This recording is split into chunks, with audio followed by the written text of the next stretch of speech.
ডাকসু, জাকসু, চাকসু, রাকসুতে আসলে আমরা এটার ফলাফল দেখেছি যে নারীরা আমাদের কাছে আস্থা এবং নিরাপত্তা পেয়েছে। তারা ফিল করে যে হচ্ছে ছাত্র শিবিরেই অন্যান্যদের থেকে তাদের নিরাপত্তা নিশ্চিত করতে পারবে। তারা হচ্ছে এই জায়গাগুলোতে সব থেকে কাছের ভাইয়ের মতো মনে করছে। তো আমরা মনে করি অন্যান্য ক্যাম্পাসগুলোতেই ঠিক যেভাবে ছাত্র শিবির ছাত্রী বোনদের আমাদের সহযোগিতা পেয়েছে, ম্যান্ডেট পেয়েছে, জগন্নাথ বিশ্ববিদ্যালয় ঠিক একইভাবে এবং তার থেকে বেশি নিরাপত্তার জন্য বাস্তার জায়গা থেকে হলো আমরা ম্যান্ডেট পাবো বলে আমরা আশা রাখি। এটা নিশ্চয়ই আপনাদের প্রত্যাশা। তো সে জায়গায় আমরা দেখি যে বিভিন্ন প্যানেলের নারী শিক্ষার্থী আছেন, আপনাদের প্যানেলও আছে। পাশাপাশি একটা জিনিস নিয়ে আমরা আলোচনা দেখছি যে একটি প্যানেলের একজন নারী ক্যান্ডিডেট আছেন, তিনি অভিযোগ করছেন যে একটি মহল তাকে অনলাইনে বা বিভিন্ন ভাবে ডিস্টার্ব করছেন বা প্যানেল সেটাকে চাপ ডাউন নিতে করার পারতেছেন চেষ্টা না। করছেন। হ্যাঁ, চাপ নিতে হ্যাঁ, পারতেছেন না। এই বিষয়টা আসলে কিভাবে ব্যাখ্যা করেন? আপনারা বিশেষ করে আমি জি, যদি আপনি স্পেসিফিক বলি যে খাদিজাতুল কুবরার কথা, উনি তো শেখ হাসিনার আমলে একজন ভিকটিমও বটে। তো আপনার ওনার ব্যাপারে আপনাদের কি দৃষ্টিভঙ্গি?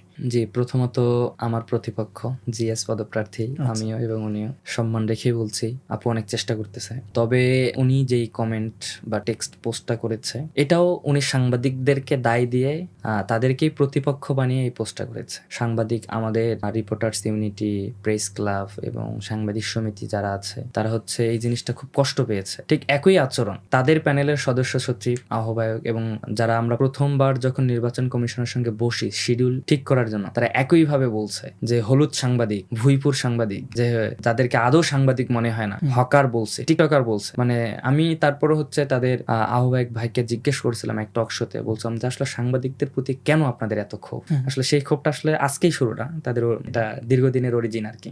মানে প্রেক্ষাপট অনুযায়ী আমি বলতে পারি যে এটা আসতেই পারে, তারা এটা বলবেই। তবে তাকে আরো ক্লিয়ার এবং স্পেসিফাই করা উচিত ছিল যে এই হ্যারাসমেন্টটা কি শুধু সেই হচ্ছে, এই হ্যারাসমেন্টটা তো হচ্ছে যে আমাদের যখন সাদিক কায়েম ভাই আমাদের আন্তঃবিভাগ বিতর্ক প্রতিযোগিতা হলো, সেই বিভাগে প্রতিযোগিতায় একজন আমাদের বোন হিস্ট্রি ডিপার্টমেন্টের রানার আপ চ্যাম্পিয়ন হয়েছিল, সেই একজন কম্পিটিটর ডিবেটর, তাকে যখন পুরস্কার, ক্রেস্ট, সার্টিফিকেট, সম্মাননা দেওয়া হচ্ছিল, ওই ছবিটাকে এমন বাজে ভাবে তাকে মানে স্ল্যাট শেমিং করা হচ্ছিল, তাকে বুলিং করা হচ্ছিল, মেয়ে কান্না করতেছে এরকম।